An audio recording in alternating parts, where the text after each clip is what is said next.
Listo.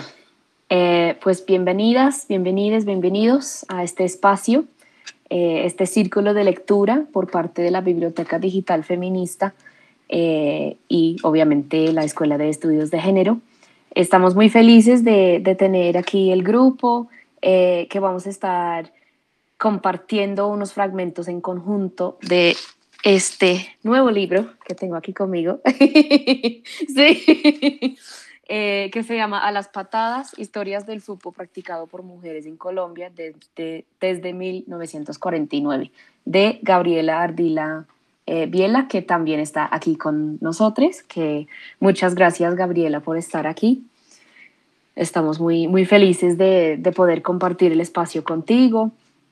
Y con Gracias por la invitación. No, a ti, todo el gusto tenerte con nosotras. Y bueno, les voy a contar un poquito como el plan de este espacio. Igual voy como recordando si la gente llega más tarde también. Yo he estado leyendo el libro, intentando sacar unos fragmentos que me parecen interesantes. Fue una tarea difícil porque sí había mucho que quería incluir y obviamente hay que limitarme porque solo tenemos un par de horas. Pero intenté organizar los fragmentos en algunos subtemas para guiar la conversación. Si sale de este orden, está bien. Dudo que vamos a tener tiempo para cubrir todo que saqué, pero igual podemos ir como seleccionando. Y la idea es que leemos los fragmentos en voz alta, cambiando quién lee, como para que todo el mundo participe, y que después tenemos tiempo para compartir reflexiones, ideas, sí, conocimiento, lo que les ocurre para compartir acerca de lo que leemos. Mientras la gente está hablando, intenta mantener el micrófono apagado para no tener como interferencia y así podemos aprovechar del espacio y compartir entre todos. Tenemos también con nosotras una invitada, una comentarista, Laura Piraján. Hola Laura, ¿cómo estás? Que también nos va a ayudar a abrir la conversación con un fragmento que ella ha destacado y así vamos a empezar la conversación después con otros fragmentos. Primero, Gabriela, si está bien contigo, nos podrías dar un poquito de contexto del libro, de tu investigación, sí, para empezar. Claro, pues yo estoy muy contenta de esta invitación, me alegra mucho poder compartir con ustedes y que empecemos a leer el libro. Creo que cuando yo empecé a hacer el doctorado pensé que nadie nunca me iba a leer, lo hice por la beca, pero siento que el recibimiento que ha tenido el libro pues muestra la pertinencia, como la necesidad que tenemos de hablar de este tema, y estoy pues también contenta de recibir retroalimentación sobre lo que este libro significa para las personas y también todas las transformaciones que pueda tener. Pues por nada es estático y no quisiera que fuera estático, ¿no? No quisiera que se quedara pues quieto en esta narración.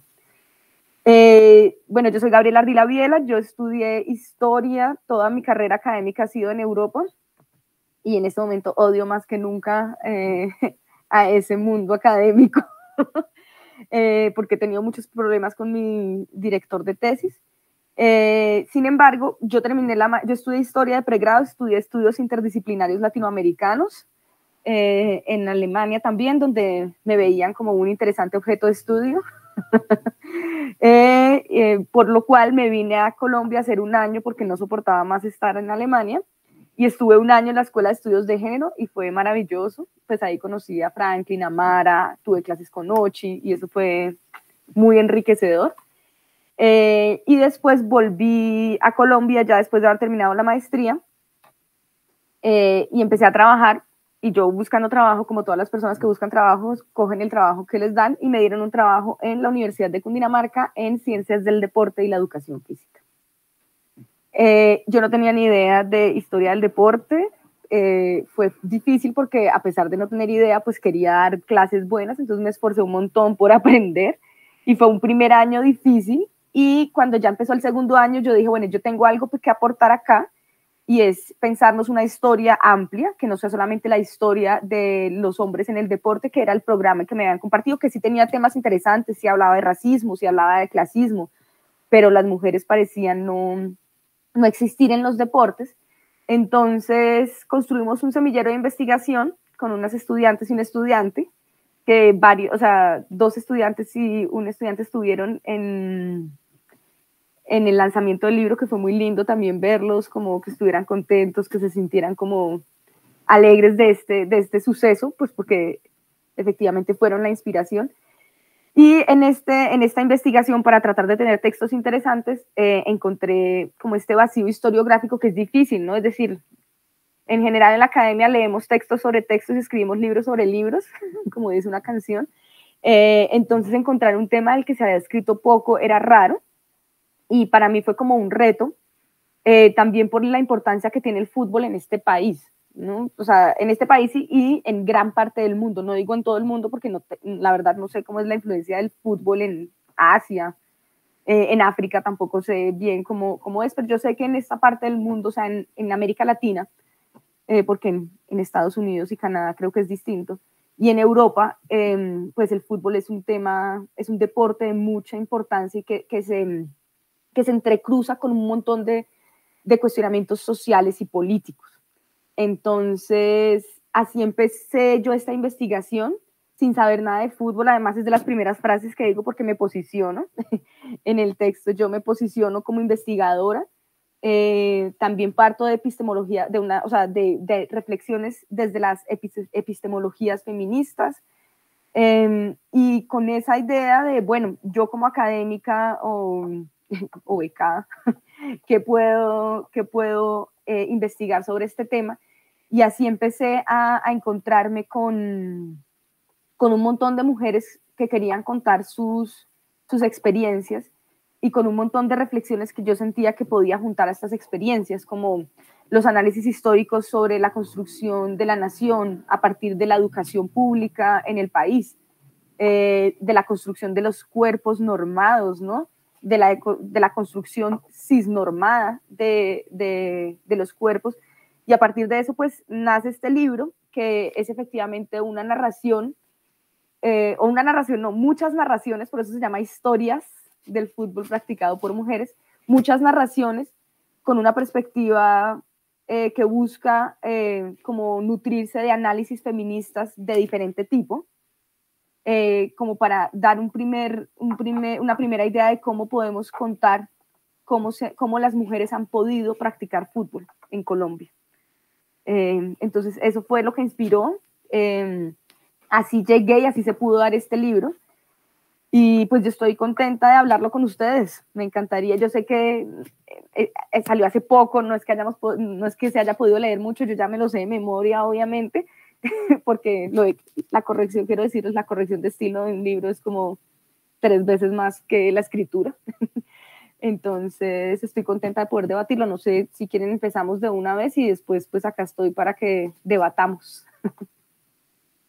Perfecto, muchísimas gracias. Sí, creo que pues van a ver ustedes ahorita en los fragmentos, es muy claro en el texto que has hecho todo el esfuerzo de posicionarte y reconocer como tu punto de vista, dónde estás mirando las cosas y también qué falta, qué puedes aportar, pero qué no, y todo eso me ha parecido muy poderoso.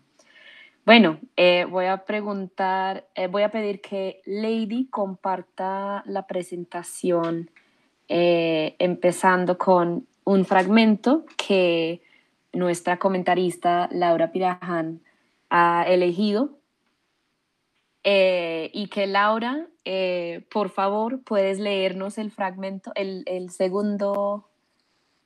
la segunda diapositiva debe ser, sí.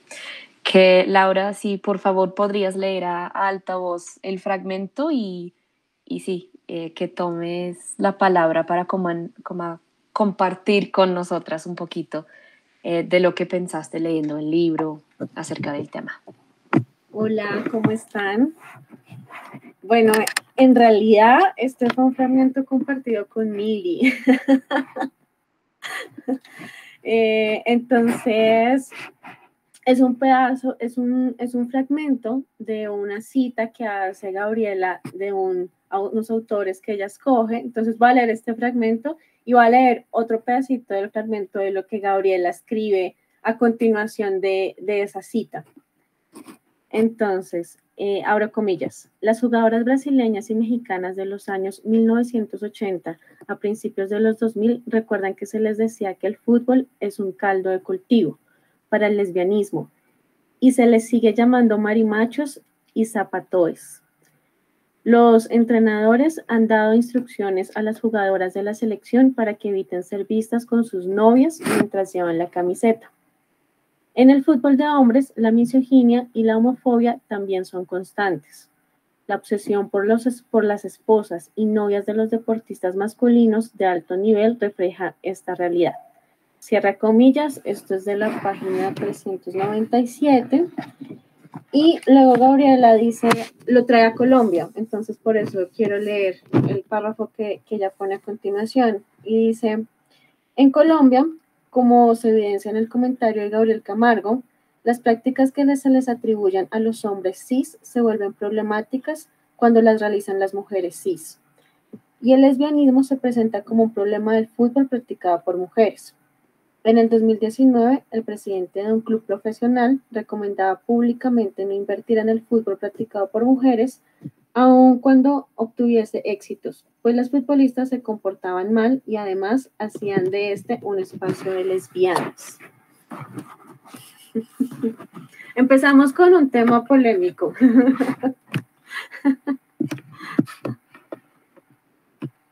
No, muchas gracias. Creo que un tema polémico, un tema muy importante y muy central a varias de las historias que Gabriela, que cuentas ahí en el libro. Laura, no sé si puedes abrir un poquito la discusión con lo que tomas de estas lecturas y después abrimos la palabra a las otras personas aquí presentes para compartir.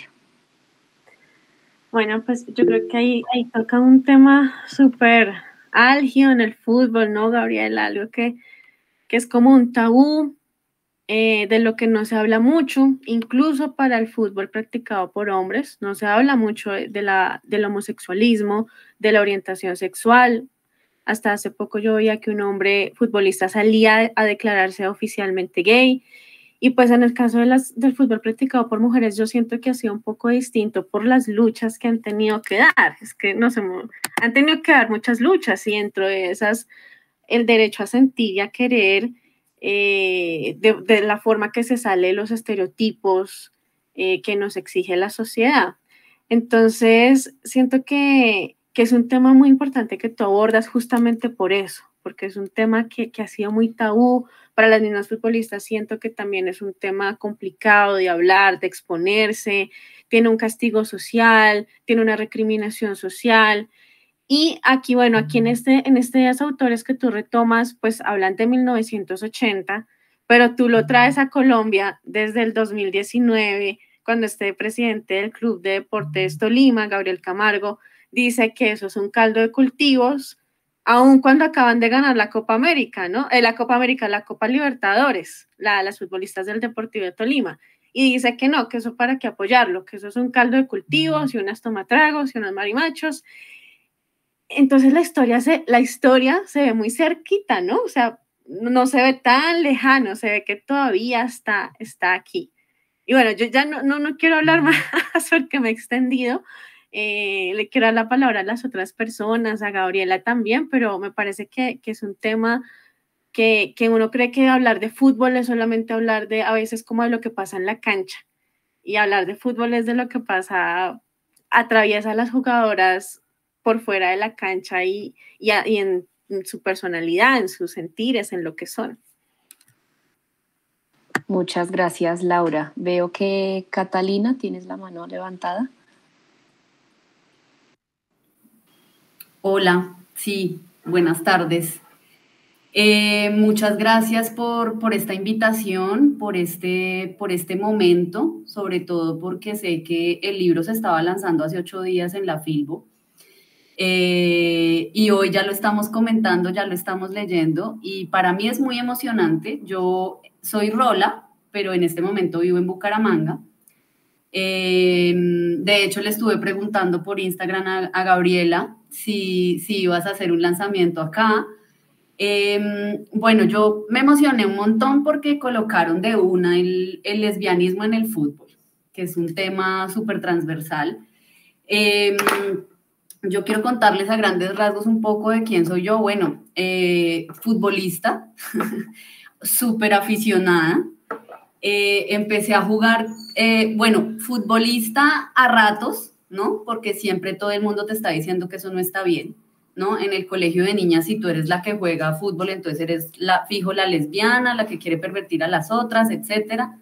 Entonces, como que siempre como en espacios familiares, siempre atravesado por hombres, pero el año pasado nos organizamos con las amigas, ya las feministas, las que ya nos conocemos, lesbianas de Bogotá, que concurrimos los mismos espacios, nos organizamos en un grupo para jugar fútbol y increíblemente logramos ser disciplinadas hasta tal punto que hoy en día vamos a cumplir un año, bueno, ya ellas van a cumplir un año porque pues yo ya no estoy en Bogotá, pero estamos en la gestión de sacar uniforme, de meternos a campeonatos. Y un día, empezando este año, una de las chicas me dice como, oye, ¿sabes qué sería una chimba escribir un libro o escribir algo sobre el fútbol femenino? Entonces empezamos como a contarnos las historias de que cuando nosotras somos niñas, somos mujeres, en este momento mujeres diversas o disidentes del género, pero cuando éramos niñas no teníamos modelos a quienes seguir, ¿no? Ni en la tele, ni en los libros, en ningún lado, pero en el barrio había un modelo a seguir. En el barrio había alguien que te mostraba lo que era ser una lesbiana, ¿no? Y esta lesbiana era, digamos, aceptada, entre comillas, por los manes porque jugaba fútbol, ¿sí pillan? Entonces, todo el mundo sabía que ella era una lesbiana, ¿sí? Jugaba fútbol y estaba bien, porque en este momento es una amiga que me está contando la historia de su mamá. Su mamá juega con nosotras, entonces es una mujer que lleva jugando fútbol la de tiempo. Entonces mi amiga me decía, yo iba chiquita a los partidos y yo veía a estas mujeres que eran obviamente disidentes del género, o sea, se les notaba que eran mujeres diversas, y yo me ponía, entonces ahí nos encontramos y yo le digo, mira que yo hacía lo mismo, a mí me encantaba ir al parque a ver a jugar a las mujeres, porque ahí al menos una de las chicas que jugaba era un modelo de lo que para mí estaba súper vetado, ¿no? De lo que para mí me decían, esto está re mal, esto no está bien, esto no está bien visto, digamos, pero yo iba a la cancha y había una mujer adulta que era todo lo que yo, no sé, o sea, como lo que a mí me generaba curiosidad, ¿cierto? Y salía con más mujeres y se notaba que tenía una cercanía muy diferente con las mujeres. Entonces, es muy chimba que luego de que nosotras en enero estamos haciendo esta reflexión y decimos, oye, ¿sabes qué sería muy chimba entrevistar a tu mamá, a las amigas de tu mamá, a las que jugaban, ¿no? Y ella contaba anécdotas, marica, una vez, esta mujer que era el símbolo, pues, la lesbiana del equipo de mi mamá, tenía una tusa, la hijueputa, y se pegó una borrachera con mi papá. Entonces ahí decíamos como, pero si pillas que ahí sí eran aceptadas estas mujeres y ahí sí eran, digamos, como aceptadas, entre comillas, socialmente. Entonces es como muy bacano entonces encontrar que nosotras allá nos estamos haciendo estas reflexiones, pero hay alguien que ya le viene camellando a esto desde hace un montón de tiempo y que sacó un libro que pasa de 397 páginas, marica, ¿sí? Entonces no sé si con todo esto que les digo, yo les muestro como la emoción, ¿no? La pertinencia de este libro, que somos muchas al final que lo estamos esperando y que estamos esperando seguir escribiendo del tema, ¿no? O sea, esto no acaba acá. Hoy en día se juega en 2 meses un mundial donde Colombia es un gran favorito, ¿no?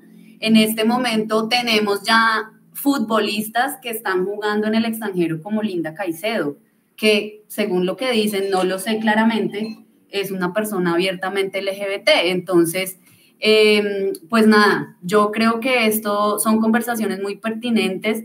Creo que esto es un ejercicio que se debería repetir, que deberíamos repetir. Y nada, para Gabriela toda mi admiración y un agradecimiento enorme porque esto es algo que estábamos esperando las mujeres futbolistas, no necesariamente LGBT. Eso es todo lo que tengo por decir. Muchas gracias. No, gracias a ti, Catalina. Qué bonito escuchar de tu experiencia y también esa idea de tener como modelos a seguir, que también es un tema que toca Gabriela en el libro, de que muchas personas no tenían eso. Y sí, interesante la perspectiva que das de eso. Veo que tenemos a Ingrid Ángela.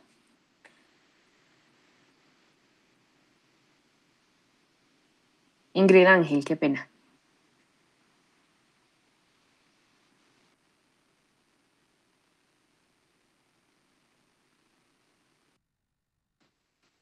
Ingrid, ¿querías compartir algo con el grupo?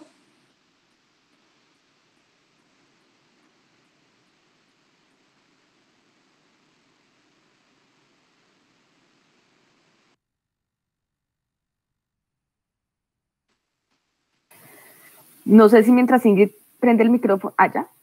Ingrid, se fue. De pronto tiene problemas de... Sí, mientras bueno, se conecta. Adelante. Sí, claro. Sí, yo quería, Catalina, agradecerte por lo que acabas de decir. A mí me emociona muchísimo y como que me llena de alegría escuchar este tipo pues como de esperanzas que genera el libro. El lanzamiento, ya volvió Ingrid, no sé si quieres, si nos escuchas, si nos puedes hablar.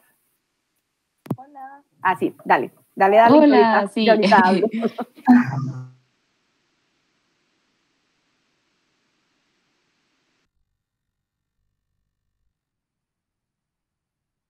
No te estamos escuchando. Y no te escuchamos, Ingrid. Si quieres mientras... Uy, que yo acababa que el mío. que si quieres mientras arregles conexión, que parece que estás con problemas de conexión, podrías ir escribiendo también en el chat que después te podemos leer. Sí, y bueno, mientras tanto, Gabriela, si querías. Sí, yo quería decir, bueno, primero antes que se me olvide, bueno, además de agradecerle a Catalina porque me emociona mucho, me parece como, que vale la pena todo el trabajo, que vale la pena todas las peleas que estoy teniendo con mi profesor ya después de haber entregado. También creo que, como tú dices, esto apenas empieza. Yo espero que esto sea como un apoyo para lo que otras personas quieren escribir. Creo que hay que seguir alimentando esta conversación porque las historias son interminables y este trabajo pues tiene como un esfuerzo por enfocarse en lo testimonial. También quiero decir que esta cita que está ahí es una cita que yo hago de un autor y una autora, Else y Nadel, que tiene un libro que se llama Futbolera, que ya está traducido al español. Entonces, ese libro a mí me ayudó mucho como para entender también las críticas que se deben hacer cuando se piensa en el fútbol. Y sobre el ser lesbianas, además yo lo nombro específicamente estereotipos, heteronorma y lesbianismo, ¿no? Y también hablo específicamente de la lesbofobia, que funciona distinto a cómo funciona la discriminación a los hombres gays. Y aquí quiero decir que en el fútbol practicado por mujeres es un tema que es súper violento en contra de las futbolistas, porque hay una crítica al ser y hay una crítica al parecer, que me parece súper violenta, ¿no? Al parecer lesbiana, que a mí me expliquen por favor qué es esto. Y por otro lado, que si son lesbianas, además, está esto que cuentas de cómo son las mujeres lesbianas en los barrios, como los ejemplos que se tienen del poder ser lesbiana, me parece maravilloso. Sin embargo, siento que en general, como se vive el ser lesbiana en el fútbol es como con una lucha también de discriminación, de ataques en las canchas. Aún así es un espacio homoerótico importante de encuentro. Eso me parece también central. Y creo que el fútbol practicado por mujeres, como ha sido un deporte que ha tenido que, como ha sido una práctica, pues que ha tenido que lucharse todos los espacios a la existencia misma, no ha temido luchar por esto, también por visibilizar el ser lesbianas, ¿no? O sea, por eso Megan Rapinoe, la capitana de la selección de Estados Unidos, es súper abiertamente lesbiana. Hay muchas futbolistas que son activistas LGBT, perdón, no, bisexual sí, no, gays, es decir, de lesbianas, lesbianas trans, porque también lo son. Y también quiero decir que en el fútbol practicado por hombres esto es súper doloroso, porque casi no hay futbolistas profesionales, o sea, que estén practicando profesionalmente, que sean públicamente homosexuales. Ha habido suicidios por este tema. Los futbolistas que lo han dicho después de retirarse. Y esto tiene que ver con la discriminación que hay en esto, con verlo como una perversión, como algo malo que no le puede suceder a otras personas, y que aún así, con todo esto que les estoy diciendo, las futbolistas, como por ejemplo en Argentina, al reconocer su historia, al reconocer su importancia, han podido decir, pues saben que sí, yo no viví 30 años con mi mejor amiga, yo viví 30 años con mi novia, ¿no? Entonces, creo que también estos espacios de memoria son importantes también para reivindicar estas existencias que han sido reprimidas. Sí, completamente. Muchas gracias, Gabriela. Ingrid, parece que sí estás más conectada, por si querías hacer tu comentario. Hola, sí, aquí mi internet está terrible, pero ahora estoy desde el celular. Gabriela, estoy tan feliz de estar viéndote. Esto es como, wow, estoy aquí en donde vivías tú, en Plan B. ¡Re bien! Sí, bueno, ya. Bueno, ¿yo qué tengo que decir? Estoy loca para tener ese libro. Ya cuando me vengan a visitar ahora de Colombia, ya está súper encargado y como varias copias. Yo estoy aquí en Hamburgo y pues yo soy futbolista también, y yo jugaba fútbol en la Universidad Nacional al comienzos de los 2000. Y bueno, para una niña de 16 años, para mí eso fue como saber que habían personas diferentes. Llegar y ver como un montón o sea, como las que jugaban mejor, con mucha distancia, eran las que eran lesbianas y eran novias y no sé, eran diferentes. Todas eran diferentes y eran como eran, y era como, yo sentía una admiración y un respeto increíble por esas mujeres, porque sabía lo tanto que habían luchado y sabía que existía un equipo en la Universidad Nacional porque ellas existían, porque ellas habían luchado eso, ¿no? Y yo llegué ahí a usufruir de todo lo que ellas lucharon, y que yo llegué y que en la Nacional teníamos fisioterapia, o sea, por favor. Era como atleta, yo era una atleta porque habían unas nenas que llevaban 10 años luchando ese espacio, y pues increíble, ¿no? Y ya, y pues era todo como muy tapado, pero al mismo tiempo muy abierto, y aparte tenían mucho ese poder, porque como siempre he tenido la teoría, no tengo ni idea si eso es verdad, pero tengo como que ya soy diferente, pues voy a luchar mi espacio, porque ya no puedo ni ser lesbiana, y no puedo jugar fútbol, no puedo hacer nada, no me puedo andar con el pelo corto, entonces como que muy empoderadas y muy juntas, ¿no? Entonces, bueno, primero admiración por todas esas mujeres que se lucharon eso, y segundo, decir que yo hoy en día digo como, wow, cómo ha cambiado el mundo. Sigue siendo una mierda, porque yo miro cómo han evolucionado los perfiles de las jugadoras que están en las selecciones, y cada vez hay menos mujeres con una expresión de género más alternativa. Cada vez hay más, o sea, si tú miras, yo llené el álbum de la Copa de Canadá de 2015 y el álbum de la Selección Colombia, eran todas igualitas. Todas tenían el pelo largo, recogido en una colita con areticos de perlas. Y eso no es el fútbol femenino. Bueno, femenino no, fútbol practicado por mujeres. No, no es eso. Eso lo están escogiendo los dirigentes en Colombia muy claramente. Y eso a mí me duele muchísimo verlo, cómo se limpia la imagen. Y pues ahora pues tenemos como las lesbianas, o bueno, queer, porque no sé cómo se identifica Linda Caicedo, que es tan tesa que puede hacer lo que quiere, pero bueno, no sé cómo, me imagino que le ha tocado durísimo también, pero bueno, a pesar de que como que en la expresión de género hay como un sesgo muy grande y eso me asusta de ver en la gente que está jugando hoy en día, al mismo tiempo mi mayor diversión del mundo es entrar al Instagram de las profesionales a mirar con quién son novias, quién es novia de quién. Y es como, yo conozco a muchas personas que son mujeres que son queer y eso es como una representación la hijo de puta. Que vamos y miramos, decimos como, wow, todas estas mujeres son queer y están ahí sí, y están divinas con sus novias y haciendo lo que se les da la gana y, o sea, es como, wow. Entonces me parece que ese tema es como tan central y decir como que uno mira 40% de algunos equipos, todas son abiertamente queer, es wow.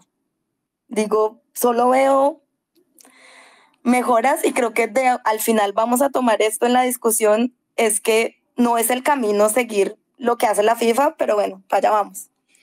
Gracias. Muchas gracias, Ingrid. Creo que unas cosas que has dicho nos abre perfectamente por el próximo como subtema que yo quería traer a la conversación. Lady, si puedes pasar como dos más, o como, no este, uno más. Entonces, tenemos tres fragmentos, creo que son tres, de este subtema que yo como identifiqué, de la feminización, procesos de feminización y de mantener el binario. Entonces, si les parece, podríamos leer los tres fragmentos y después volver a escuchar intervenciones. Si les parece, yo leo este y después, si hay dos otras personas que quisieran leer los próximos dos, sería perfecto para escuchar unas voces diferentes. Bueno, este primero fragmento entonces dice: la práctica de fútbol por parte de las mujeres se convirtió en un tabú. Se argumentó que masculinizaba el cuerpo femenino, ambas corporeidades construidas históricamente, y, de acuerdo con argumentos psiquiátricos de la primera mitad del siglo XX, se sostuvo que la búsqueda de las mujeres por obtener privilegios masculinos era un síntoma del lesbianismo. Sin embargo, la existencia de mujeres que jugaban fútbol evidencia que la hegemonía de las instituciones sobre sus cuerpos no era plena. Lady, si puedes pasar al próximo. Escuchamos los tres fragmentos y después conversamos. ¿Hay alguien que quisiera ayudarnos con leer este fragmento?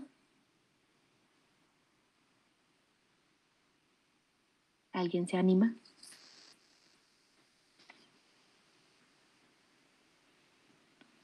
Si no, tienen que escuchar solo a mí. Bueno, Jessica, sí, por favor.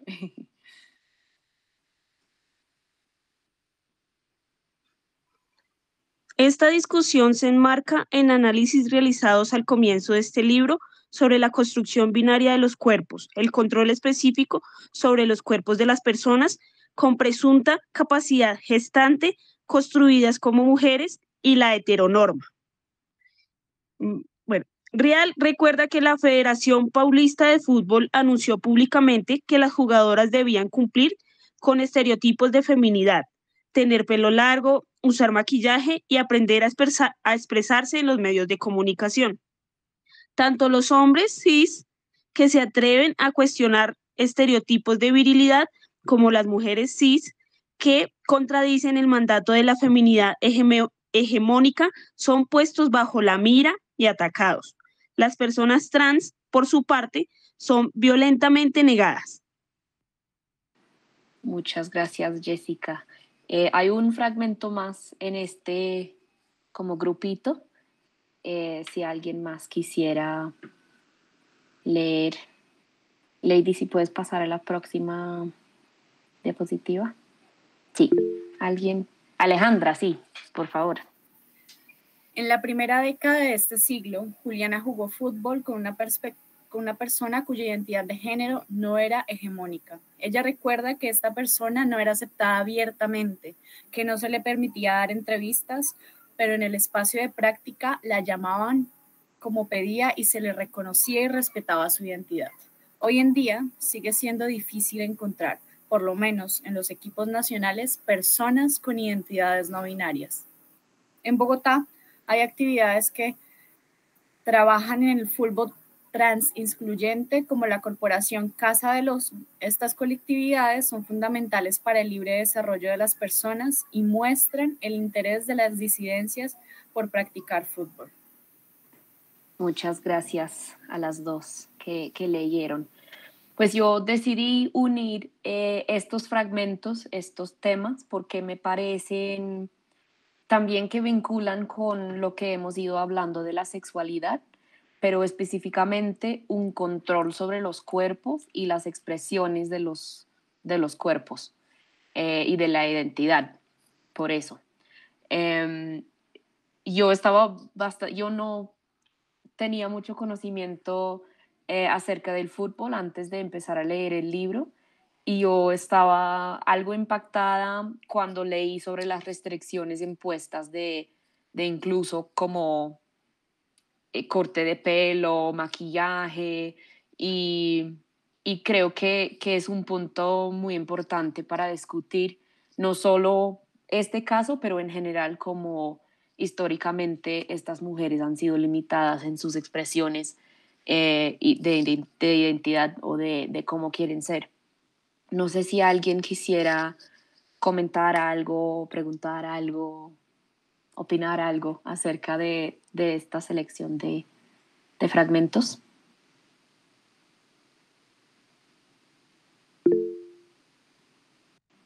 Sí, Alejandra y después Jessica. Hola a todas, saludos desde Costa Rica. Colombiana, pero Costa Rica. Quería, justo cuando estábamos leyendo el anterior, me sentí plenamente identificada y pienso que nunca es suficiente, porque yo practicaba fútbol como desde los 6 años hasta los 13 y era una chica, entre comillas, femenina, con cabello largo, que no me maquillaba, pero sí me arreglaba, y mi familia decidió prohibirme jugar fútbol. Me negaron, yo insistí hasta que la presión fue tan, pero tan grande que tuve que dejarlo. O sea, y fue difícil porque ni siquiera cumpliendo con estos estándares se quitaba la marca, como que nunca es suficiente para aquellas mujeres que decidimos como transgredir estos espacios heteronormados. Y es bien difícil también como la cuestión de clase está como encima de ello. Pienso como algunas visibilidades lésbicas dentro del fútbol son aceptadas porque es la chica blanca, elegante, pero las mestizas, machorras, como quieran llamarlas, no. Entonces, ¿cómo si permitimos darles las etiquetas? Por ejemplo, pienso en dos personas de mi familia, una que es socialmente aceptada por su clase y por su estatus económico, a la que todavía se le dice que vive con la mejor amiga, y a la otra a la que se le dice abiertamente machorra, y es justamente por estas cuestiones físicas que definitivamente permiten etiquetar o no etiquetar a las otras. Y ahora veo y digo, ay, qué lástima, me sentía bastante triste volviendo a lo primero que mencioné, de que se me hubiera negado ese espacio y de no haberlo, bueno, no tenía la culpa yo de no haberlo podido pelear más, patalear, porque imagínense ustedes un mundo de solo viejas, 7 tías, un montón de primas, y que la única que jugara fútbol iba a venir a dañar el nombre de la familia solo por jugar. Nada más eso quería compartirles. Muchas gracias por compartir. Jessica. Bueno, justamente pues lo que leímos me hace pensar en, yo recientemente, bueno, en el 2021 me gradué de la Universidad Pedagógica. Yo hice una tesis en torno precisamente a cómo se construye la subjetividad a partir de la práctica del fútbol sala, específicamente en el programa de intercolegiados, que también es conocido como Juego Supérate. Entonces, en ese sentido, pues digamos, en el análisis de todo, pues lo que yo estaba estudiando, digámoslo así, me llevó a pensar y a darme cuenta justamente de que pasa algo, y es que las niñas que pues actualmente hacen parte de los equipos de los colegios, entonces por un lado pues sí están muy entregadas como a su práctica, es importante, digamos, hay mucha más visibilidad, pues ya se les apoya y demás, pero por el otro lado tienen algo como muy interiorizado, y es que no pueden perder como su estética femenina. Entonces, eso se evidencia mucho como en la forma en que usan el uniforme, entonces es tallado, es ajustado, o sea, es, digamos, cuando yo estaba estudiando en el colegio, mi uniforme me quedaba súper grande, pero no, ella sí es muy a la medida, muy ceñido, y aparte de eso es la forma como se peinan, también se maquillan, entonces como que todo ese tipo de cosas también sí va definiendo que sí pueden estar en el deporte, en un deporte que históricamente ha sido masculino, pero debe ser de cierta forma. Muchas gracias, creo que muy valioso lo que dijeron las dos. ¿Alguien más quisiera continuar con esta parte de la conversación? Yo quiero opinar, pero también podemos dejar... No, claro, por eso estás aquí, para compartir. Gracias. Pues bueno, quiero agradecerles por lo que dicen. También me gusta que haya como, que se sientan reconocidas en esto, porque es parte como central en esta apuesta que tengo con el libro. Ingrid, te escribo después, voy para... Ingrid, nos conocimos en Hamburgo, donde yo estudié, y quedó siempre pendiente la entrevista porque sabía que era futbolista.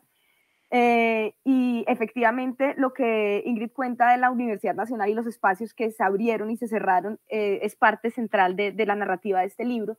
Y sobre la feminización y el mantener el binario, esto que retoman en las citas son citas que me gustan mucho y que se nutren también de todo el inicio del libro, donde hablo de cómo se construyen estos cuerpos, por qué es importante construir los cuerpos, ¿no? Mantener una norma y un control sobre cuerpos que supuestamente pueden gestar, ¿sí? Cuestionar los cuerpos feminizados, no dar una libertad a los cuerpos de existir, sino normarlos de ciertas maneras, y cómo el fútbol ha funcionado para eso, y al mismo tiempo ha sido un espacio ha sido una grieta donde se han fugado también a partir de las libertades las personas. Y hay una investigadora alemana que es de apellido Selmer, que ella también que la cito en el libro, y ella cuestiona, que a mí me parece muy interesante, también como decían, ¿es la línea de la FIFA lo que queremos? Pues yo también lo cuestiono pues en el libro. Y ella dice, la institucionalización del fútbol, más allá de ser un éxito, podría leerse también como la búsqueda del control de los cuerpos, porque el fútbol practicado por mujeres, como siempre fue segregado, siempre fue invisibilizado y prohibido también, ¿no?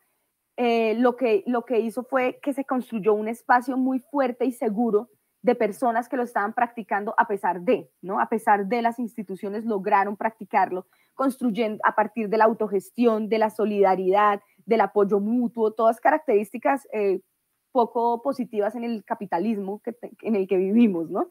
Entonces, esta autora dice, tenemos que estar pilas sobre si la profesionalización o la institucionalización de este deporte es una ganancia de las luchas o es una búsqueda de las instituciones de controlar de nuevo a estos cuerpos que se están saliendo de la norma y que se han salido siempre de la norma. Entonces, como dejar eso ahí. Oh, muchas gracias. Gracias, Gabriela. Jessica, creo que tienes la mano de antes, pero puede ser que lo tienes otra vez, no estoy segura. Tenemos a Ingrid y a Laura. Bueno, Ingrid primero y después Laura. Dale, yo quería decir como así muy cortamente que ahora en este momento el mejor equipo, a mi parecer, que yo soy muy hincha y sigo a todos, es Inglaterra. Es un equipazo increíble y ellas ganaron la Eurocopa el año pasado y yo estaba siguiendo como lo que decían en el Guardian, ¿no? En The Guardian, que yo decía como, bueno, hay que leer qué están diciendo allá sobre esto.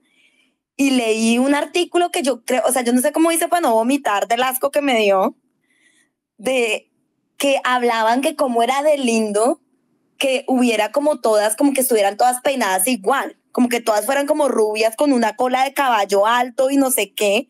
Y yo leía y era como, que eso era como un símbolo de que eran un equipo y no sé qué. Yo decía, ¿qué es esta vaina que estoy leyendo? Como que les están vendiendo que como en medio del nacionalismo y de toda esta vaina que está pasando en Inglaterra, el Brexit, toda esta vaina, encima están cogiendo, y que aparte que Inglaterra, los manes hace cuánto no ganan algo, ¿no?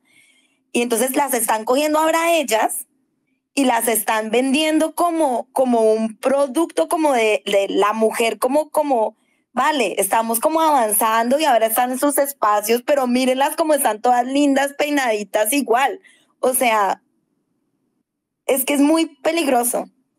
Y cada vez, o sea, entre menos gente que yo veo en los equipos que están todas como todas igualitas, digo como esos hombres que están detrás ahí, que están decidiendo quién entra y quién no entra a las elecciones, se están perdiendo los espacios que se lucharon y se están como cooptando.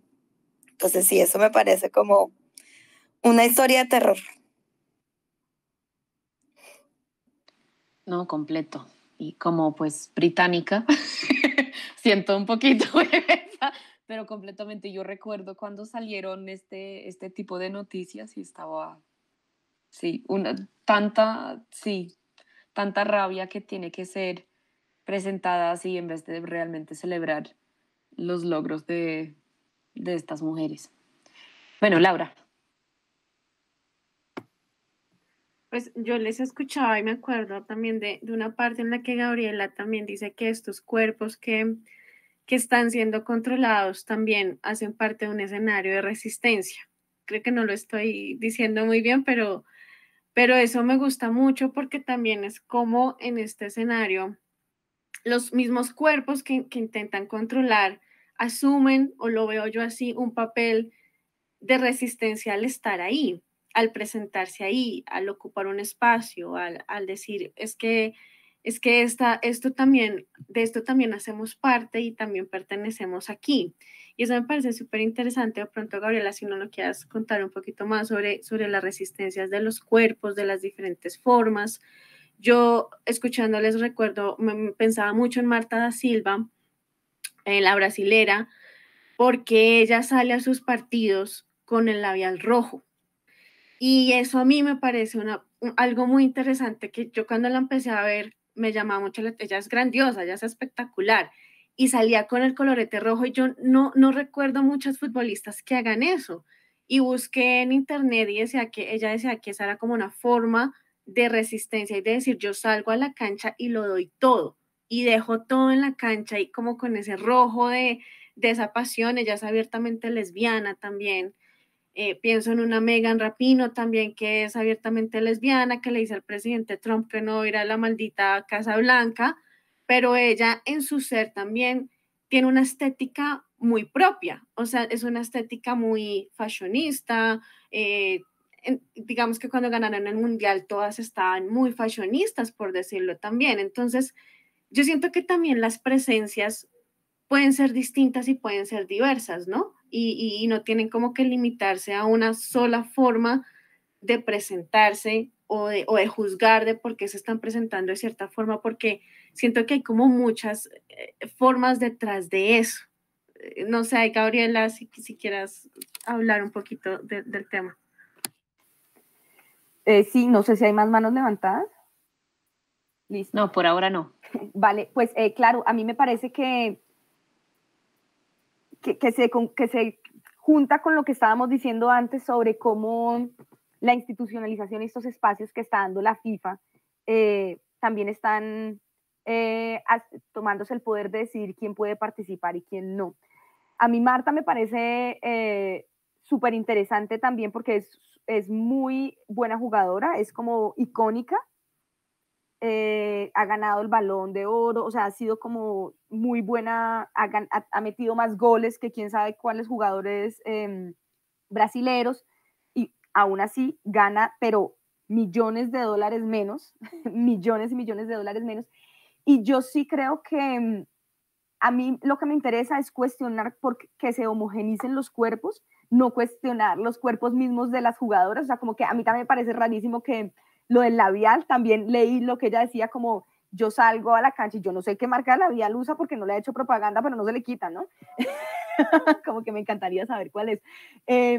Pero al mismo tiempo, como que el objetivo para mí de las luchas feministas es que las personas podamos expresar nuestra existencia como queramos, ¿no? Que tengamos la posibilidad de ver diferentes formas de existir y diferentes formas de ser, ¿no? Entonces, si quieren tener su cola de caballo con su pelo mono, es maravilloso. La pregunta sí es cómo se va a representar eso, ¿no? Entonces, no es como responsabilidad de las futbolistas por representar ese tipo de feminidad, que también creo que es muy difícil salirse de ahí, y que creo que el filtro va mucho antes, ¿no? Si el filtro en los años 70, esto que leían antes de las jugadoras paulistas, hubo jugadoras que decidieron no jugar nunca con las paulistas porque se negaron a dejarse crecer el pelo y solo jugaron en Estados Unidos, ¿no? Entonces creo que el filtro que ocurre para que estas sean las representaciones que tenemos, ocurre mucho antes de que podamos verlo. También lo que nos cuenta Juliana, esta persona que jugaba en el arco y le gustaba que le nombraran con pronombres masculinos y que la cría de su pareja le dijera papá. Sin embargo, mantuvo su nombre de nacimiento. Entonces era una representación muy no binaria de las existencias, pero la hacían, o sea, con su representación le hacían irse cuando venían medios de comunicación, no le dejaban presentarse en público. Entonces, efectivamente, creo que es una lucha que hay que seguir dando, que hay que seguir reconociendo y visibilizando, porque lo que está sucediendo es que estamos aplaudiendo, que me parece también maravilloso, estos espacios de éxito en los que ya ha habido como un filtro sobre qué expresiones de cuerpos pueden llegar, ¿no? A mí Rapinoe, claro que me parece super fashion, pero igual sí me parece un poco machorra, que me parece que está bien porque efectivamente a las machorras las están borrando porque ser machorra pues está muy mal visto, porque no representa como la feminidad hegemónica. Y hay en el libro yo hablo de un reporte en prensa que hacen de una jugadora del 98, que el título, si no estoy mal, es Madre y Goleadora, y dice, a pesar de tener bigote y ponerse ropa grande, a Pepita Pérez, porque en este momento no recuerdo el nombre, lo siento, está en el libro, le gustan los hombres. Y es como, ¿qué? O sea, por favor, a mí que me expliquen en qué momento dicen, a pesar de que James Rodríguez se depila las cejas, le gustan las mujeres, ¿sí? Entonces, aquí tenemos que ver que hay un control específico de los cuerpos feminizados. A los cuerpos de los hombres cis los controlan de otras maneras y también tenemos que discutirlo y debatirlo. En este libro yo quiero discutir y debatir cómo se controlan los cuerpos feminizados, que es también cómo se controlan a las mujeres trans para no participar en los campeonatos, ¿no? Y la invisibilización absoluta de las transmasculinidades. Entonces creo que ahí es como un debate amplio que tenemos que dar. Sí, completamente. Creo que es muy importante reconocer, como dijiste, Laura, como que estas cosas están pasando, pero sí hay resistencias. A veces son chiquitas, a veces más obvias, pero sí hay procesos o hay decisiones que afirman las identidades y las libertades de las personas. Creo que muy, muy importante. Voy a sugerir cambiar porque yo tenía otro subtema para seguir, pero voy a cambiar un poquito el orden. Entonces, Lady, si podrías pasar a la diapositiva 12, que dice racialización y racismo. Y después volvemos a otros temas que también son muy importantes, pero creo que aquí podemos conectar a la idea de cuáles cuerpos están permitidos estar mostradas, están permitidos estar presentes, y cómo están leídos también estos cuerpos, en este caso racializados. Son 2 fragmentos. ¿Hay alguien que le gustaría leer?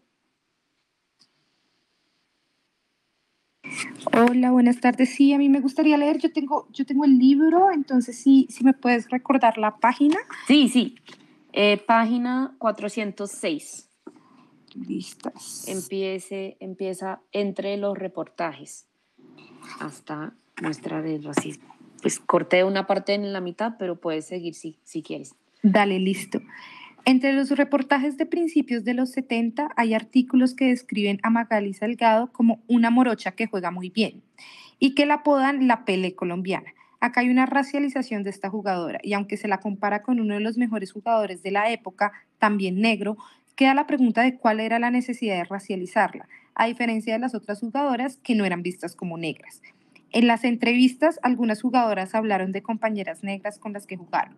Amparo Maldonado, por ejemplo, nombra a Gloria Sinesterra, a quien, según recuerda, le decían también la Pelé.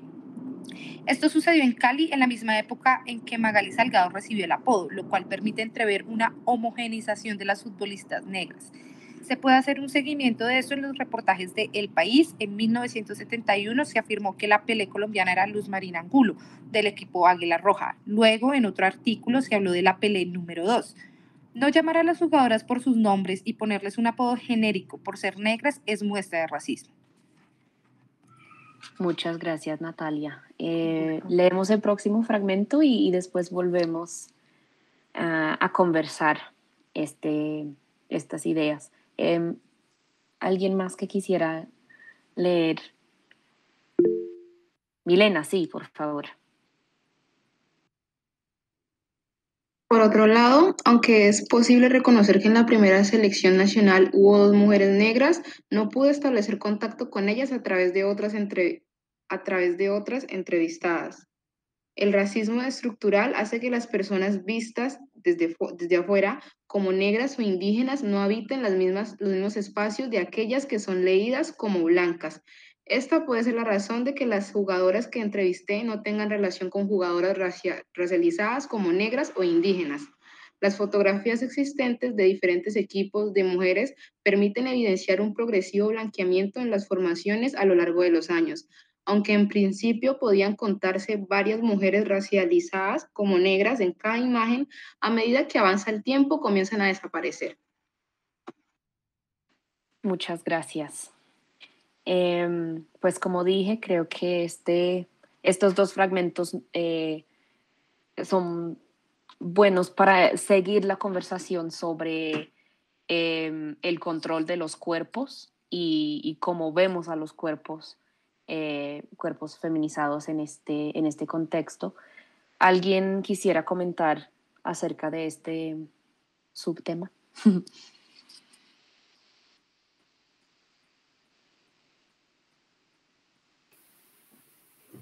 Yo puedo hablar un poco del tema mientras Claro. alguien se anima. Sí, por favor. Por favor, me cortan, levantan la mano, yo estoy pendiente también. Yo quiero decir que yo sé que yo soy una mujer blanca, colombiana, y que para mí este fue un tema difícil de abordar y de cómo abordarlo.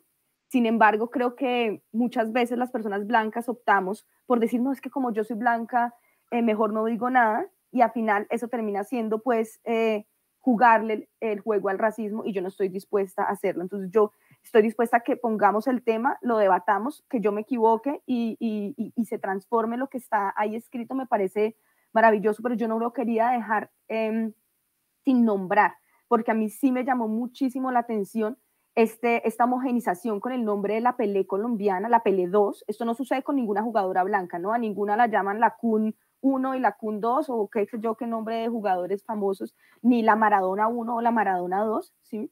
Esto solo sucede con las jugadoras negras. También, claro, yo no he hablado con estas personas, no sé cómo se perciban, pero yo desde afuera, por ejemplo, cuando gana el equipo Águila Roja este torneo en 1972, que a mí me parece hermoso ese torneo, como es seguido en la prensa, la foto que presentan la mayoría de las jugadoras yo las leo como mujeres negras. Sin embargo, Águila Roja después sigue siendo un equipo donde yo no siento que esto sea algo que se tematice. Entonces, en la misma línea de cómo se construyen los cuerpos, cómo se controlan los cuerpos, el control de los cuerpos de las mujeres negras también sucede de una forma que hay que analizar específicamente, distinto a lo que nos sucede a las mujeres blancas. Y esto era algo que yo no quería no nombrar en el libro. Entonces, por ese lado creo que es fundamental tenerlo en cuenta y que sigamos debatiéndolo, que sigamos hablando de esto, porque es decir, tenemos a Linda Caicedo, que es una mujer negra, que efectivamente sí, también he leído en redes que sale con su novia, y que me parecería también interesante, sin exigirle, porque ella no tiene el deber de nada, si se hablara también de cómo el racismo ha sido transversal en su vida, ¿no? El racismo, la misoginia, la homofobia, pues la lesbofobia en su caso. Entonces sí, como que ese es un tema que creo que al fin Franklin no pudo llegar, pero o no le veo, pero que es un tema que yo hablé con Franklin porque me cuestionaba yo como blanca cómo lo iba a nombrar, pero sin caer en la culpa blanca que termina como lavando las manos, creía que era importante pues ponerlo sobre el papel. No, completamente. Pues Franklin, hago un apunte, que está fuera de Bogotá y no estaba seguro de si iba a tener conexión, entonces debe ser por eso que no ha aparecido, que sí quería participar.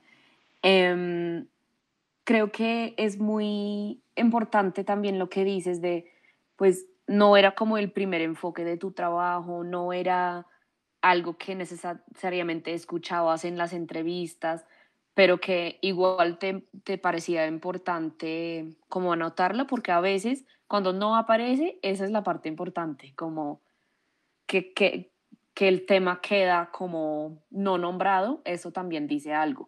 Entonces creo que muy importante lo que mencionas. ¿Alguien quisiera hacer un comentario sobre estos fragmentos o sobre el tema más general?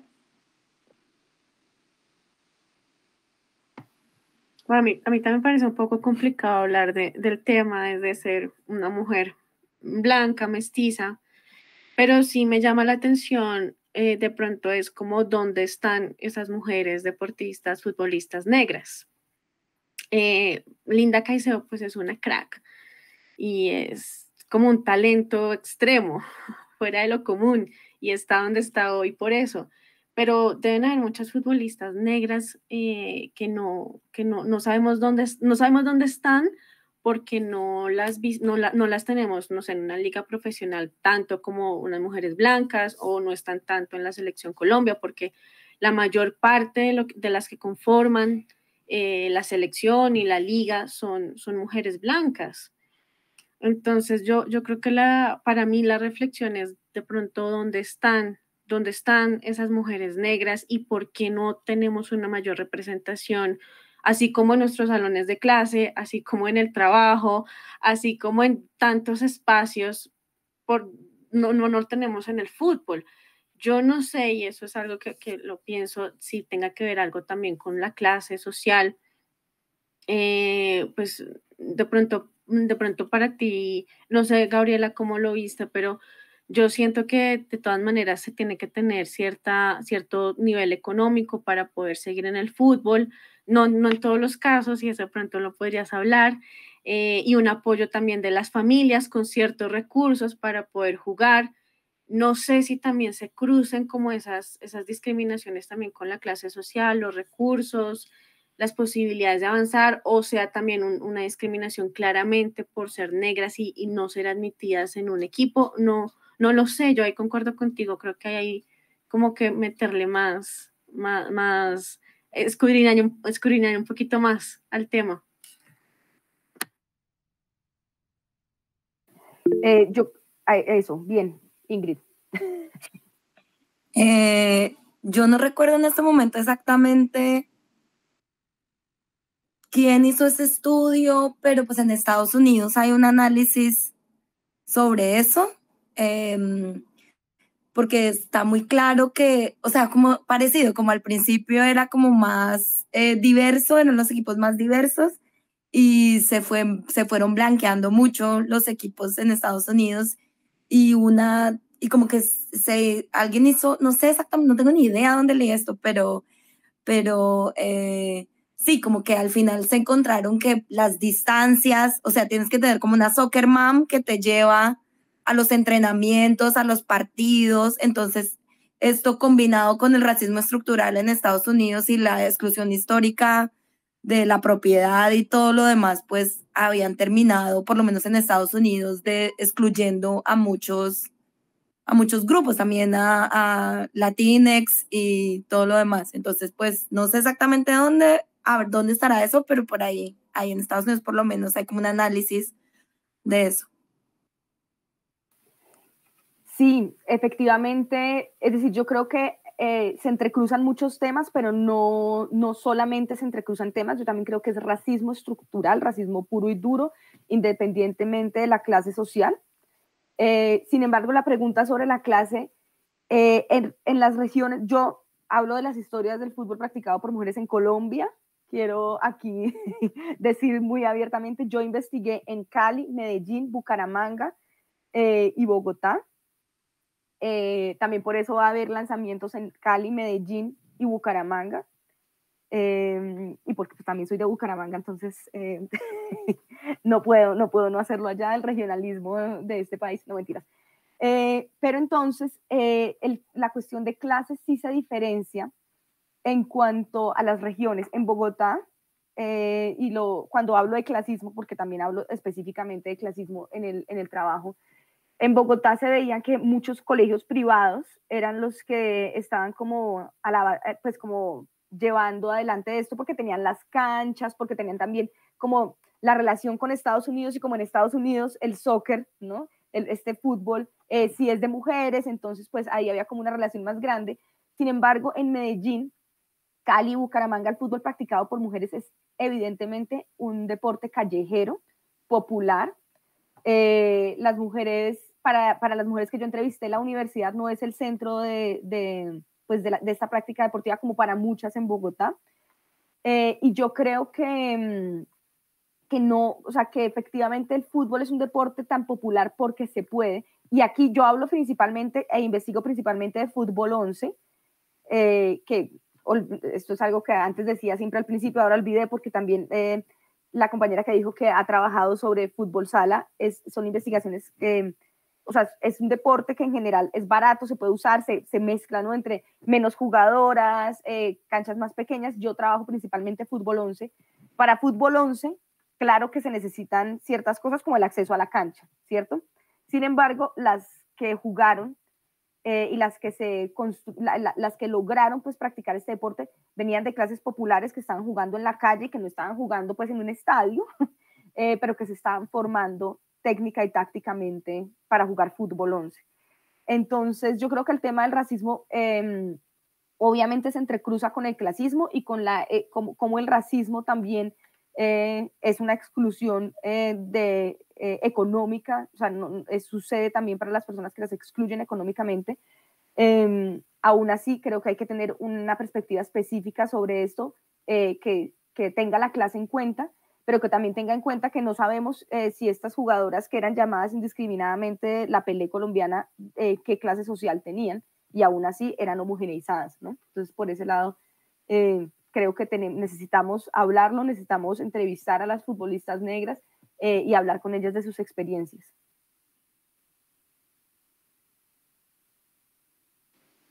Sí, completamente de acuerdo. Y pues a mí me ocurre que podría ser interesante una comparación o como diferenciación de cómo se manifiesta el racismo en el fútbol practicado por hombres, que pues es un tema que sí se ha hablado mucho y que se ha evidenciado mucho como durante partidos y ese tipo de cosas. Y sería, sí, interesante ver cómo en el fútbol practicado por mujeres y las futbolistas experimentan eso diferentemente por ser también cuerpos feminizados. Claro, en Brasil, antes, o sea, casi que Pelé es la primera generación de hombres negros que puede jugar legalmente porque es que en Brasil no solamente se lo prohibieron a las mujeres, sino también antes se lo habían prohibido a los hombres negros, y los hombres negros se tenían que pintar con papel de arroz de blanco para poder jugar fútbol, ¿no? Entonces como que el racismo es algo que ha estado estructurando el fútbol como lo conocemos hoy en día.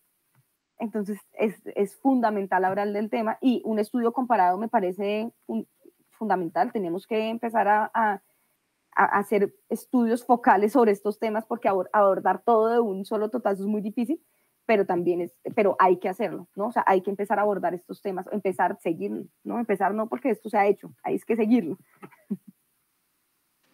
No, total. Y sí, como dices, no es posible cubrir todo.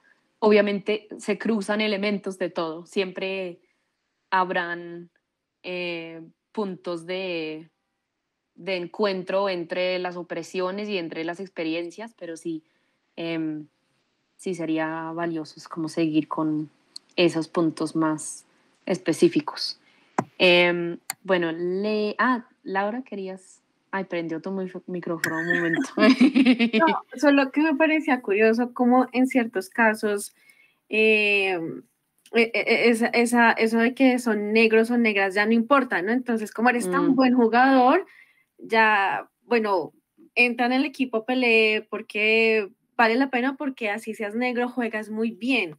No sé, es que lo estaba pensando como, por ejemplo, con la reina de Inglaterra, independientemente de que sea mujer, es la reina, y ya no la ven como reina, la ven como una soberana. O sea, como que empiezan a tener otro tipo de categoría, ¿no? Quizás Pelé en su momento ya no fue el negro, sino fue la heroína, perdón, el héroe de Brasil, o sea, el que está por encima de todo eso, ¿no? Es como interesante, como estaba pensando en eso, cómo pueden cambiar como ciertos títulos y rótulos cuando se tienen como se cambia la perspectiva de quién es esa persona, ya son héroes, ya son un poco más distintos, están en una categoría un poco más elevada.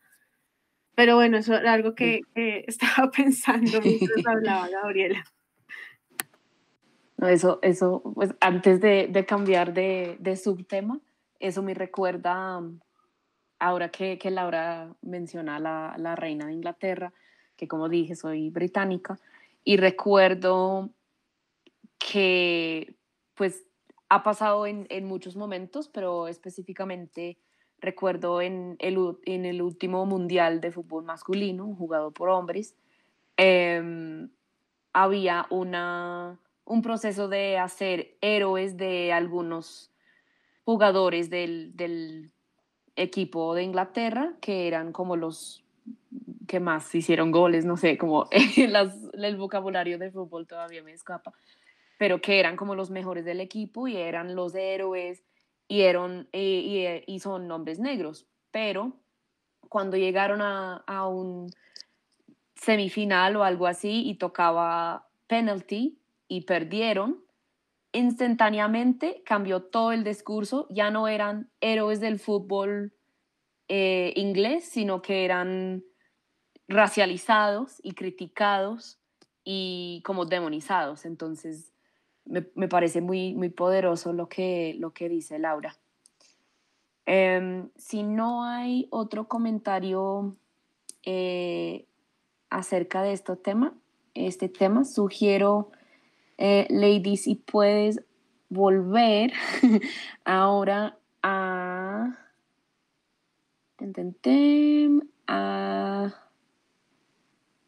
diapositiva 9. Sí, que conecta otra vez con un par de comentarios que hemos escuchado. Sugiero que vemos este fragmento y los próximos 2 que puse bajo otro subtema, pero creo que igual se pueden vincular. Si les parece, yo leo este y después, si alguien más quiere, hay 2 más antes de abrir otra vez a las reflexiones de todas. Entonces, este fragmento lee: la falta de apoyo obligó a las futbolistas a afrontar una dificultad más en medio de condiciones que ya resultaban complejas para ellas. En 1934, el gobierno nacional había regulado la jornada de 8 horas de trabajo. Sin embargo, la regulación de la jornada laboral no significó una liberación inmediata de tiempo para las personas trabajadoras. Tanto hombres como mujeres tuvieron que trabajar más de las 8 horas en oficios asalariados para contar con suficiente dinero para vivir. Había, pues, más trabajo después de trabajo, en especial para las mujeres. A finales de los años 40, el tiempo libre era prácticamente inexistente para las mujeres trabajadoras. Lady, si puedes pasar a la próxima, por favor. Gracias. ¿Alguien quisiera leer este próximo fragmento, que es más corto? Sí, Natalia, por favor. Gracias. Podemos advertir que las mujeres que han jugado fútbol no solo han sido invisibilizadas, sino censuradas y apartadas de los espacios de práctica deportiva. Así, el problema no es solo la invisibilización, también la exclusión intencionada de las mujeres de ciertos ámbitos. Una de las razones para que esto haya sucedido es que las mujeres han sido históricamente relegadas a espacios específicos, en los que además deben cumplir el papel que las sociedades patriarcales les han impuesto. Muchas gracias. Lady, si puedes pasar, que hay uno más que creo que podemos mencionar antes de conversar. ¿Alguien más que podría ayudarnos con la lectura?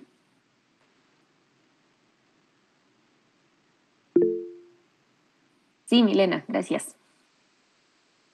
De los 3 equipos de la Liga de Mujeres del 2020, solo uno, La Equidad, era entrenado por una mujer, Sandra Milena Salamanca, teniendo en cuenta que hay directoras técnicas preparadas y con experiencia nacional e internacional. La pregunta que surge es, ¿por qué no hay más mujeres dirigiendo? El reconocimiento de que en Colombia existen mujeres capacitadas para dirigir y que el fútbol practicado por mujeres tiene una historia previa a los años 2000 e incluso la década de 1990 exige identificar la discriminación a las mujeres. Gracias a las dos. Bueno, decidí unir estos fragmentos porque creo que llaman la atención a que no solo ha sido una invisibilización, sino ha sido una estigmatización, ha sido una borrada intencional de muchos espacios y de discursos también de las mujeres que practican el fútbol. No sé si alguien desde los comentarios que ya hemos visto o con una experiencia, con una idea, quisiera compartirnos algo.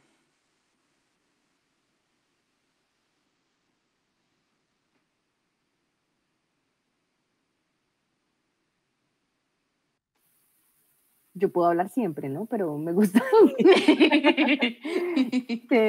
no sé, yo quiero decir de pronto una frase que espero inspire a otras preguntas, y es que creo que en las ciencias y en la historiografía, como una de las ciencias, el reto en una investigación que busca ser crítica al positivismo patriarcal, cis heteronormado, es caminar la delgada línea que va entre mostrar que no es cierto que no hayan estado, ¿sí? O sea, como es que no había mujeres que fueran políticas, ¿sí? O sea, como decir como esa frase es absurda, obviamente que había mujeres que hacían política, y al mismo tiempo visibilizar la violencia que se ha sufrido y que sí ha expulsado a las mujeres y a todas las personas discriminadas de los espacios, ¿no?